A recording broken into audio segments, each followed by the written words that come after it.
Hello everyone, and welcome to Tome of Uselessness. I'm Dan, doing some solo recording, and today I'm talking about Tombstone from 1993, the movie, not the place.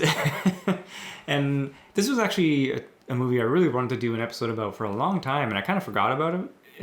And recently I was getting a tattoo, and my tattoo artist and we were talking movies, and this came up, and I was like, yeah, that's a really good movie, and I've always wanted to do an episode about it, so here I am doing a little solo recording about it. It's really interesting because I was looking up, some facts and things about that to kind of tell you guys about, and things that I learned about the movie, and of course, these people were real for the most part. Of course, the movie's fictionalizing events, but these events happened, and it's kind of interesting because it's not presented as one of those, like, true life story or true, a true telling, but it actually, the more you kind of look into the events, a lot of the things that are depicted in the movie did happen. And again, like I said, they're fictionalizing some things, but like some of the things that are said or some of the way that things went down did happen that way. It's like you just don't kind of realize that because of some of the performances. And this movie is kind of a triumph in casting when you kind of look at the list. It's pretty crazy. Like, I'll go through some of the names in there. But yeah, let's talk a little bit here. The director was a person by the name of George P. Cosmatos, and there was another person, Kevin Jarre. I probably said that wrong. It's Jarre. So I'm going to say Jarre. But he wrote it, and then was, I guess, also directing it, but was fired, and they brought in this other person, but he had done a lot of shooting, Kevin that is, and I guess was still kind of behind the scenes. So there's some weirdness there, and apparently I guess there was running overproduction, so that's why they brought in George to work on it. The movie at the time had a $25 million budget, and unfortunately only made $56.5 million in worldwide box office, which, in Hollywood math, double your budget, you barely scraped by. So it's too bad, because I feel like this is a really great Western. And, I'm not super familiar, I guess, with the Western genre comes in and out, and it's not always super popular. Because I guess, again, period stuff's always harder to do.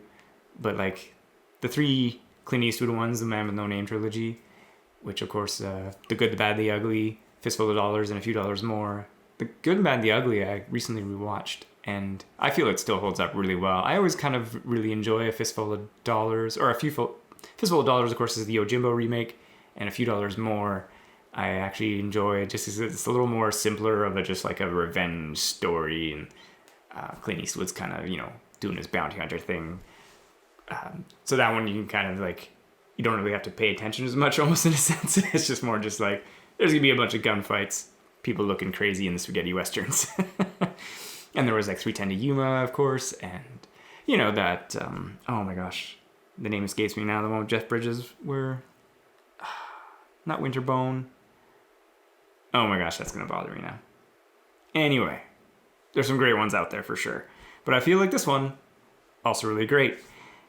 The cast, so it's about, I guess I'll quick rundown. Like I was saying, there's some real events because Kurt Russell plays Wyatt Earp, and you got his brothers in there, and it's about them living in Tombstone, Arizona, and eventually the shootout at the OK Corral, or the lot beside it, and eventually he joining the marshals to fight the cowboy gang, which was one of kind of the first gangs, essentially. They were outlaws and fled west, and then just started, continuing to outlaw, essentially. But yeah, Kurt Russell as Wyatt Earp, he's great. This movie is just, it's all hilariously, he's got the huge mustache and everything, and you got Val Kilmer as Doc Holliday, which he wasn't originally cast as Doc Holliday, which is crazy because his performance as Doc Holliday is one of the best he's ever done, and he just steals every scene he's in. He's just amazing. Willem Dafoe was originally cast as Doc Holliday. Buena Vista was going to refuse to distribute the film if he was cast because of his role in The Last Temptation of Christ, which is weird because, of course, that was in 88. So, like, I don't know. It's Hollywood studio stuff, right? Like, holding a grudge like that for being in that movie, whatever. But it would be just such a different outcome, of course, if he was Doc Holliday, because, like I said, I think Val Kilmer just nailed it. He plays this southern gentleman, gambler, and yeah, plays him amazingly well. Sam Elliott plays Virgil Earp, the elder brother, and Bill Paxton plays Morgan Earp, the youngest brother. On our cowboy side, we got Powers Booth plays Curly Bill Brocious, who's the leader of the cowboy gang, and his second in command is Michael Biehn as Johnny Ringo. And again, I really like Michael Biehn's performance in this. He's the quiet killer, while Curly Bill and some of the other cowboys, are hooting and whooping and etc. He's there. He's like, yeah, he's the stone cold killer in that group.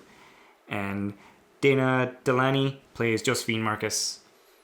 She's a actress portrayed in the movie and kind of wandering around and ends up in Tombstone at the time and gets caught up in the adventure.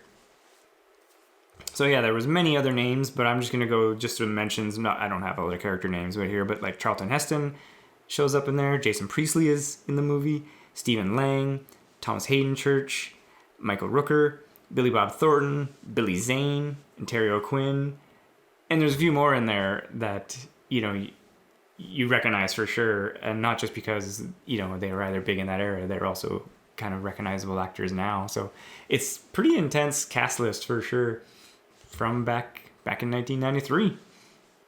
So apparently the director and, the production basically insisted on like real life true costuming. So Val Kilmer, of course, was quoted. He was just like, it was so hot. They're filming down in probably not in Tombstone, of course, but in Arizona type area. And it's blazing hot and they're all wearing wool, thick hats, the vests, the suits and everything like that. And it all looks great. The costuming in this movie is super great. The production and set design, it all feels super real. I assume, they had to build it.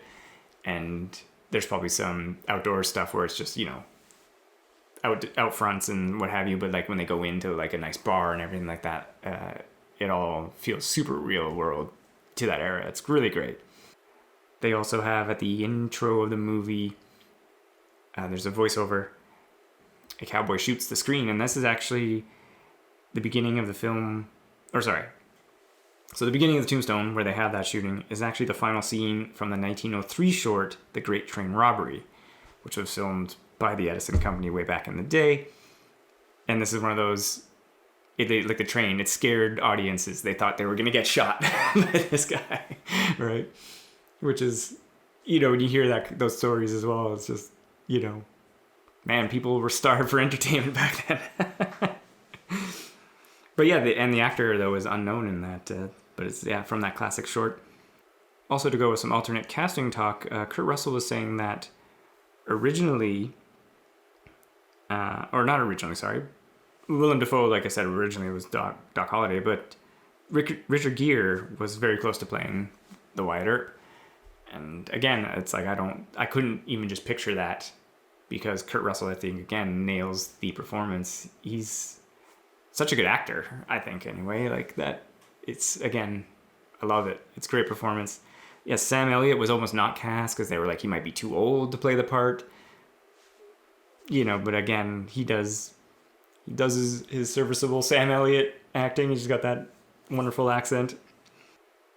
But yeah, just to go back to some of like I said, there's a lot of trivia and a lot of like things out there because of the real world events. But this was something behind the scenes that I was unaware of, again. So I didn't know that there was, director change and that the writer had issues. So his original script apparently was huge. It was like this epic, and it was kind of detailing all of the lives of the people that were involved in the, OK Corral shootout and the events that followed. When he was let go from the project and then George came on, he brought in another person, John Fasano, to trim the script down and to focus on the Earp family, which works really well and obviously cuts down on the time because the movie's still like a 2-hour-long movie. So Fasano received co-author credit for some of in the early promotion stuff, but his name was removed because there was threats of lawsuits, and he was instead moved to a associate producer credit. So it's just kind of crazy. It's kind of like some of those stories with like Dan Aykroyd scripts and stuff like that were really huge.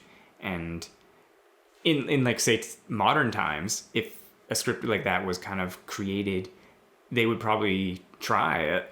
This was not successful, so maybe there was a thought. They would probably try to do like, movie 1, here's your characters. Movie 2, here's your characters about events that's going to happen in either movie 3 or, that you saw previously from like different perspectives, right? Because there's no way that they would not do that. And that's not saying that, because again, they're trying to make money. But unfortunately, this did not do well. So maybe that was an idea they had, and it just didn't pan out. So yeah, I don't really want to say too much more because I would really encourage you to watch this movie. I just like not to go into scenes and stuff like that, but I like the performances. I like the world. I mean, it's the real world, but I like the way it's constructed and presented to us in a nice, coherent manner. And I think it's totally worth a watch. It's a great Western. It's not all just, pure action. It's got the character moments and the character drama that, brings you along to when the action happens. You care and you are interested in these characters and you want to see what happens next. So highly recommend checking out Tombstone from 1993. Yeah, and I think that's all I'm going to say. Nice and short one. So if you want to listen to more, you can always check us out on our website, tomeofuselessness.com, as well as, podcast platforms, iTunes, Spotify, wherever you can find our podcast. We do have a lot of episodes out with Devin and I, or more solo stuff. You can always drop us a email, if you want to comment, question, topic suggestions. We always love it all. Tome of Uselessness at gmail.com. I check it all the time. And I just want to say, stay safe and thanks for listening.